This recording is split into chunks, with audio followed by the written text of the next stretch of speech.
The Finance Minister has all but confirmed that she will not hit her target of getting the books back in the black by 2026.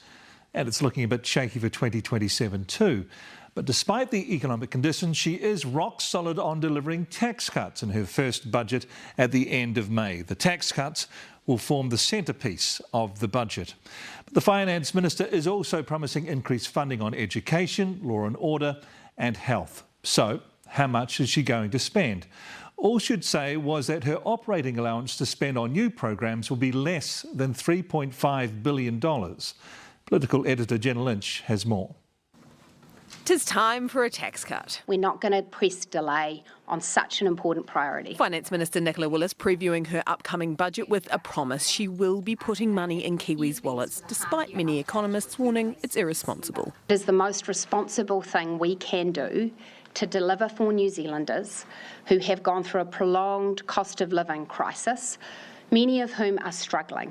The most effective relief we can give them is allowing them to keep more of their own money. She won't be drawn on whether it matches what National campaigned on. I have to have some tricks up my sleeve on budget day, and the tax package is going to be the centrepiece of our budget. Her boss a bit more loose with the secrets. What we're going to do is deliver what we promised in the campaign, which is tax relief for low and middle income New Zealanders. That's despite the graphs all going in the wrong direction. And you can take around $4 billion off the 27. Economic growth is predicted to be slower than expected in December. Therefore, the government is going to rake in less tax, so long to the surplus dreams. Achieving a surplus in 26-27 is almost certainly not achievable. A surplus in 27-28 is still achievable, but not a given. But Willis is not willing to cut harder or faster to get there. We won't be chasing a surplus in any one particular year at any cost, particularly when that cost would be to frontline public services. That's an attempt to distinguish from this, the so-called mother of all budgets in 1991, which saw major cuts to benefits in the name of fiscal prudence.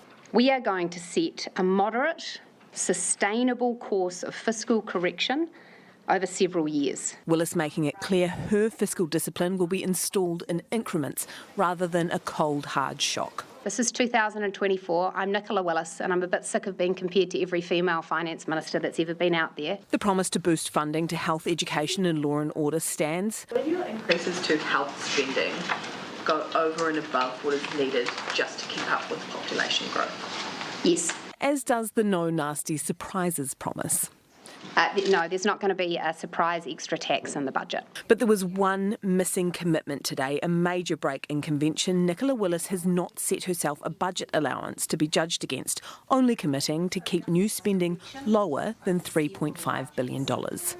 Tax cuts simply aren't affordable. I think the reason that the budget policy statement is so unclear is because they simply can't make their numbers add up. And so we wait for budget day come the end of May. Jenna joins us now. Kia ora, Jenna. So how much expectation is there for this year's budget?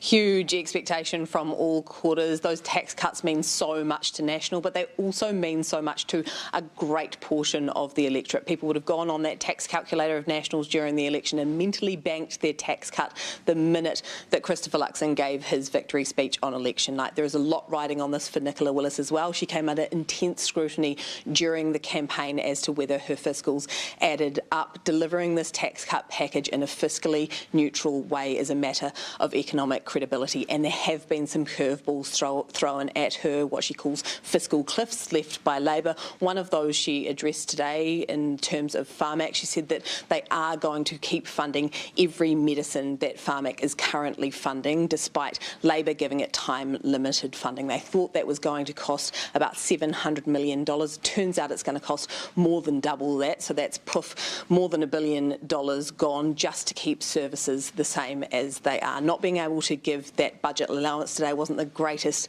start to budget season, but to be fair to Nicola Willis, the budget is still being haggled over. She's got two coalition partners that want to wave a win on budget day. Keeping everyone happy is a much harder task when you've got a much softer economy than expected. Jenna, tēnā koe.